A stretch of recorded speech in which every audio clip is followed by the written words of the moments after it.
काला साया। यूं तो बनारस घाट अपनी खूबसूरती के लिए बहुत प्रचलित है, पर घाट के किनारे कई राज लिए बैठे हैं। ये कहानी शुरू होती है बनारस के घाट के पास बने ममता निवास से, जहां प्रिया लाल जोड़े में ममता के घर उसकी बहू बनकर आती है। आओ आओ बहू, घर को अपने पैरों से पवित्र करो। ममता घर की दहलीज पार कर ही रही होती है कि अचानक एक बहुत गंदी सी बास पूरे घर में फैल जाती है।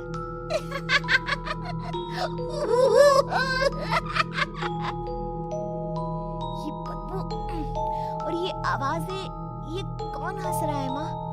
अब ये पड़ोसी ना हमारे थोड़े अलग से है। कहाँ हम शाकाहारी और ये मांस मच्छी खाने वाले।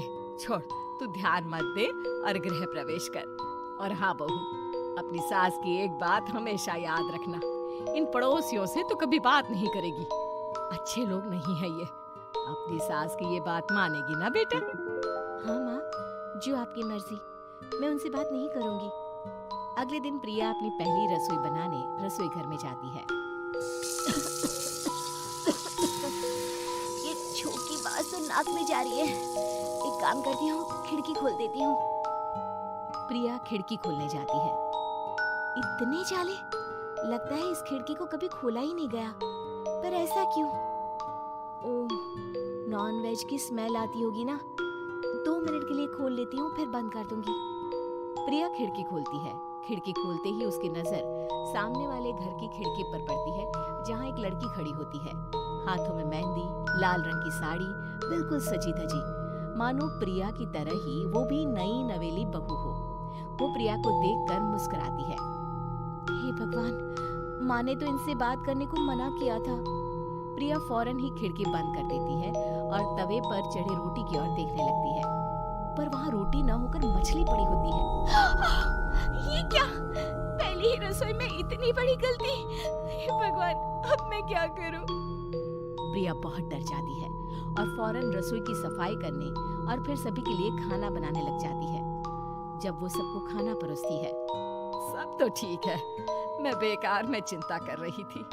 हे भगवान, ऐसे ही बस अपनी कृपा बनाए रखना। रात के वक्त जब सब सो रहे होते हैं, तब प्रिया को पायल की आवाज सुनाई देती है, जिससे उसकी आंख खुल जाती है। ये पायल की आवाज कहाँ से आ रही है? प्रिया उठकर उस आवाज के पीछे छत की सीढ़ियों तक जाती है।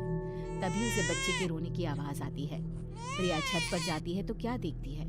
वही लाल साड़ी वाली लड़की अपनी गोद में एक नवजात बच्चे को घुमा घुमा कर सुला रही है। तभी प्रिया की नजर उसके पेट पर पड़ती है। ओह गॉड, ये तो प्रेग्नेंट भी है। सुनिए, बच्चा सो नहीं रहा है क्या? मैं कुछ मदद करूं?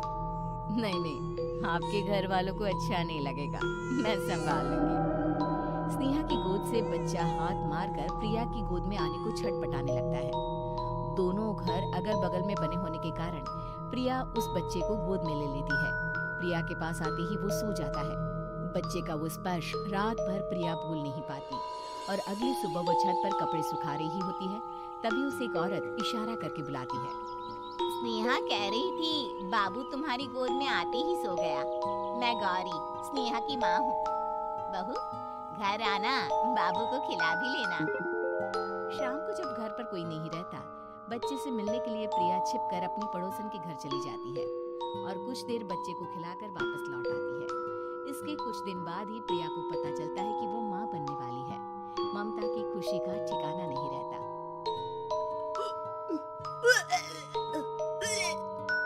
माँ जी, पता नहीं क्यों उल्टी आ रही है। प्रिया भागती हुई वॉशरूम में जाती है तो हरे और लाल रंग की उल्टी करती है। उस उल्टी में से कीड़े निकलते हैं।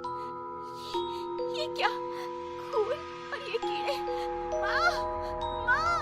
प्रिया की आवाज सुनकर ममता दौड़कर आती है, पर बेसिन में कुछ नहीं होता। प्रिया हक्की बक्की रह जाती है। ये सब क्या हो रहा है? प्रिया घबरा जाती है और अपने कमरे में जाकर सो जाती है। डर के कारण वो इतनी थक जाती है कि उसकी आंख लग जाती है। तब उसे ऐसा लगता है उसके पेट पर मानो कोई बैठा हुआ हो। कौन हो? प्रिया के पेट पर एक 5 महीने की बच्ची बैठी हुई थी, जो बुरी तरह जली हुई थी। माँ, तुम ही मुझे लाई ना अपने पेट में। मैं तुम्हारी माँ नहीं हूँ। कौन हो तुम? माँ, देखो मैं जल गई बुरी तरह से। 6 महीने पेट में रहने को भी मुझे नहीं मिला। सहला दो ना माँ। बचाओ, बचाओ, माँ। ममता दौड़कर कमरे में आती है। प्रिया की बातें सुनकर वो सब समझ जाती है। तू कहीं बगल वाले घर में तो नहीं जाकर आई ना बहू? मुझे माफ कर दो, मैं गई थी माँ। उस घर में सब मरे हुए हैं बहू। कई साल पहले स्नेहा उस घर में बहू बनकर आई थी। कुछ ही दिन में वो एक बच्चे को जन्म देने वाली थी। पूरा घर बच्चे के आने की खुशी में खोया था कि एक दिन अचानक उस घर में आग लग गई। सब बुरी तरह जलकर मर गए। गौरी आज भी दादी बनने का इंतजार कर रही है और इसीलिए स्नेहा ने अपना अजन्मा बच्चा तुम्हारी कोख में डाल दिया। ममता ये कह रही होती है कि पीछे से उसके पैरों को एक बच्चा पकड़ लेता है। दादी,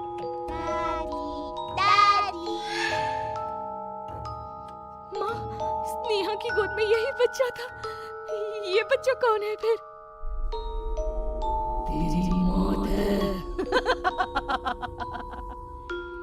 तेरी भी दादी। जिस चीज का ममता को डर था वही हो गया। ममता निवास के ऊपर मौत ने चादर बिछा दी थी। प्रिया का पेट ऐसे बढ़ जाता है मानो 9 महीने का हो। 2 हाथ उसके पेट से बाहर निकलते हैं। बहू, संतोष को फोन कर, किसी पंडित जी को बुला बहू। प्रिया का पति भागता हुआ घर आता है। ये तो होना ही था माँ। तेरा बाप तेरे सामने आ गया तो तू सह नहीं पा रही है। स्नेहा घर में आग लगी नहीं थी, माँ ने लगाई थी, प्रॉपर्टी की लालच में। और वो बच्चा मेरी पहली पत्नी का बच्चा है, मेरा बेटा, जो कि उस आग की चपेट का शिकार हो गया था। मैंने तुमसे ये सब माँ के कहने पर छुपाया था। मुझे माफ कर दो प्रिया। तुम अगर चाहो तो यहाँ से जा सकती हो। मैं तुम्हें किसी भी बंधन में रखना नहीं चाहता। मेरी शादी हुई है आपसे, मैं आपको छोड़ नहीं सकती, पर उससे पहले हमें स्नेहा, उसकी माँ और बच्चे की आत्मा की शांति करवानी होगी। संतोष और ममता गौरी के घर जाते हैं। अंदर सब कुछ जला हुआ होता है। जमीन पर जली हुई लाशें बिखरी हुई थी। ममता रो रो कर अपने करने की माफी गौरी से मांगती है। प्रिया स्नेहा के घर वालों का अंतिम संस्कार करवा देती है और ममता निवास फिर से आत्माओं के साए से मुक्त हो जाता है।